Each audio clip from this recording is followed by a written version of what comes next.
اسمك وكليتك؟ اسمي ايه عبد الله. كليه اداب قسم اثار. انا لسه في الاول. لسه في الاول. حلمك ايه او نفسك تبقي؟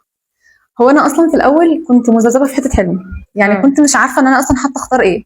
بس اول ما دخلت ثالثه ثانوي حسيت ان انا مياله جدا للتاريخ وللاثار، فاخترت ان انا اخش قسم اثار. حتى انا كنت بدعي كتير جدا في الصلاه وانا بصلي ان انا ادخل قسم اثار، وبالفعل ربنا كرمني ودخلت القسم اللي انا عايزاه. اشمعنى اخترتي القسم ده؟ حسيت ان انا فيه، يعني ده ايه انا اشمعنى مياله، انا يعني؟ مياله ليه. حسيت ان هو ايه اللي شدك؟ بينتمي. انا اصلا بحب التاريخ امم. وبحب يعني انا من النوع اللي عندي خيال واسع.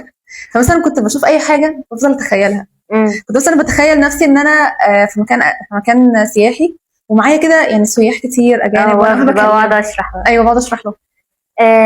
يعني نقدر نقول ان شدك حته السياحه. مم. مين دعمك في الحلم ده؟ اكيد ماما وبابا. اكيد ماما. تحبي تقولي لهم ايه؟ بجد احب اشكرهم على وقفتهم معايا، لان هم كانوا يعني سبب كبير جدا ان انا ادخل الكليه ديت، على الرغم من ان كتير كانوا شايفين ان انا مش هنفع في الثانويه العامه.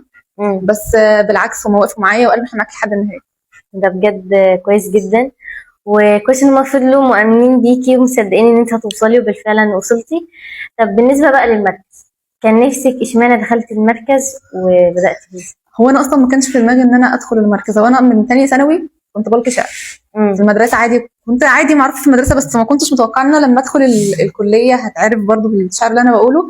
بس اول مره دخلت المركز فيها كانت كنت داخله عادي مع سلمى زميلتي الصراحه.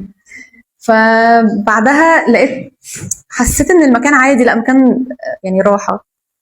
بعتبره اللي هو لما بيقول لي اعتبرينا المكان ده بيتك التاني، اعملي اللي انت عايزاه، خشي اي حاجه انت محتاجاها هتلاقيها. فبعدها شاركت معاهم في عرض، كان من ممكن اسبوعين تقريبا. شاركت معاهم في عرض كنت بلقي شعر. انا اصلا كنت من ثانيه ثانوي وانا هوايتي خلاص الشعر والكتابه. يعني انا بحب اكتب روايات كتير، بكتب شعر. ايوه ما شاء الله. ايه كتبتي مثلا؟ اخر روايه كتباها ايه كانت ايه؟ في روايه اخر جزء كاتباه بس ما كملتهاش، بس هي كانت من يومين، اسمها ما وراء الاقنعه. ما وراء الأقنعة؟ ما وراء الأقنعة. ما وراء الأقنعة. ايه بتتكلم مثلا عن ايه؟ هي بتتكلم عن ضابط في المخابرات اسمه آسر. والبطلة بنت رئيسه. هو البطل دوت في الأول ان هو هيبدأ يواجه مصاعب كتير ومشاكل كتير في شغله، خصوصا ان الرئيس اصلا مش بيحبه. بس هو على الرغم من كده لا، هو هيفضل ان هو يثابر في الشغل بتاعه، حتى ان هو هيقابل مشاكل كتير، زي مثلا ان الرئيس شغله هيستخدم بنته ضده. بعدها ان هو اكيد في الاخر هيفضل مكمل وفي الاخر هينتصر. انا حرقتها صح ولا ايه؟ ايوه. ماشي. بس اعتقد ان اي حاجه احنا بنكتبها بتكون مننا، طالعه مننا. فانا حاسه ان انت طلعتي الحته ان انت كان عندك الحلم ووصلتي له وصبرتي عليه، صح؟ انا ربطت عليك ازاي؟ اتفاجئتي دلوقتي لو ايه ده؟ انا اصلا ما كنتش في دماغي الكتابه خالص، ولا كان في دماغي ان انا انا بتكلم على الاثار الاثار ما كانش في دماغي. امال ايه اللي كان في دماغك؟ ما كانش في دماغي. انا كنت في الاول هقول مدرسه، وبعدين قلت لا اعلام. بعدها لا انا خلاص انا اثار. طب اشمعنى غيرتي الاحلام دي؟ هي كانت بس هي جت كده. طب هل انت ندمانه او ممكن الحلم يتغير؟ لو لان ايه اللي دخلني اصلا؟ لا مستحيل. اشمعنى؟ لاني انا لقيت نفسي في الحلم ده. طب ما كان قبل كده كان في احلام؟ عارفه ان كان في احلام قبل من كده، بس ما دام ربنا وفقني ان انا في الحلم ده خلاص ده خير ليا، ده ومش هندم او يوما ما تقولي لا انا مش زهقت؟ مش لا اكيد هتكملي باذن الله. طب المركز هو اداكي الطريق للشعر، هل هتكملي فيه لحد ما تتخرجي ولا هو بس عشان جزء بس؟ لا اكيد هكمل، عشان انا عايزه اوصل ابقى شاعره اصلا مشهوره بعد كده. هتعملي كتب وروايات باذن الله ان شاء الله، وهقرا وتحطيها في المعرض القاهره ده صح؟ ان شاء الله باذن الله. باذن الله. تحبي تقولي ايه للمركز؟ بجد هشكرهم، لان هم عامليني كاني واحده منهم، مش مجرد بنت جايه اتعلم في الكليه، لا هم خلاص انا واحده منهم، كاننا عيله مع بعضنا. تحبي ايه رساله بالاخص لشخص معين وقف جنبك؟ او دكتور سمر، هي اللي كانت معاكوا شجعتك. ايه اللي شدها في الشعر او قالت لك انت فعلا عايزاك؟ لا انا في الاول سلمى برضه السبب في حته الشعر.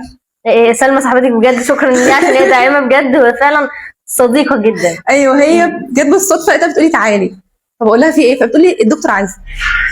فداخله لقيت دكتور سمر، لقيتها بتقول لي انا سامعه ان انت بتلقي شعر. فقلت لها ده كان الحوار دوت من تانية ثانوي. فقالت لي بتسمعين. سمعتيها وعجبت؟ وفعلا قلت هي شعر بجد قدامها. فعلا بتقف جنب الناس، وانا ارحب جدا بدوت. وهي فعلا مش بتعاملكم كانكم ابناء، بالعكس بتعاملكم كانكم انها اخوات، اختكم بجد. وطب حابه تقولي حاجه اخيره؟ هشكر كل حد دعمني لحد النهارده، بدايه من ماما وبابا واختي، لان هم كانوا اكبر داعمين ليا، على الرغم ان انا حصل لي انتكاسه في الكتابه مش عارفه اكتب، لكن هم فعلا صحابي ان هم برضو واقفين معايا وبيشجعوني. ايه اللي حصل في الكتابه؟ الكتابه هو كان يعني حصل الفتره اللي فاتت كان زي ضغط نفسي كده، فلقيتني مش عارفه اكتب، زي كأن الكلام محبوس جوايا مش عارفه اخرجه. فدي كانت ازمه بالنسبه لي. ما عرفتش انا اكتب، سالت دكتور كده كنت قابلته بالصدفه، برضو ربنا سهلها لي كده بالصدفه، سالته قال لي ما تقلقيش ان هي مشكله تتحل، بس انت هتقراي اليومين دول وهي مشكلتك هتتحل عادي، يعني ده هتيجي حتى انها هتبقى كده اقوى من الاول في الكتابه. بداتي في علاج او حاجه او؟ بحاول ان انا ارجع تاني، لاني انا يعني هوايتي اصلا كانت الكتابه من الاول، بدايه من ثالثه اعدادي. انت ممكن مش شرط الكتابه، حتى انت لو بتحبي الكتابه ده شيء، بس لو حابه تكتبي روايات انت ممكن تسجليها، ممكن حد تاني يكتب، صح؟ ايوه عارفه انا ممكن اسجلها، بس انا حابه ان انت تكتبي اكتر. على فكره زي اقول لك ان ليها اكيد علاج، وليها انك ممكن ترجعي، او الدكتور دوت يرجعي يعلمك يعني يساعدك في ده تاني، صح ولا ايه؟ ولا الدكتور مش عايزه؟ لا والله هو فعلا وقف معايا جامد، وحتى ان هو بعت لي مدونه للقراءه، قال لي المدونه دي هتشوف فيها احنا ليه بنقرا، والكتابه دي اصلا هي الكتابه دي عباره عن ايه وليه بنكتب، فهو كان مشروع فيها كل حاجه تقريبا. ان شاء الله وبالتوفيق، وترجعي تكتبي احسن فعلا من الاول. وهشوف اقرا كتب روايات زي ما اتفقنا. شكرا جدا.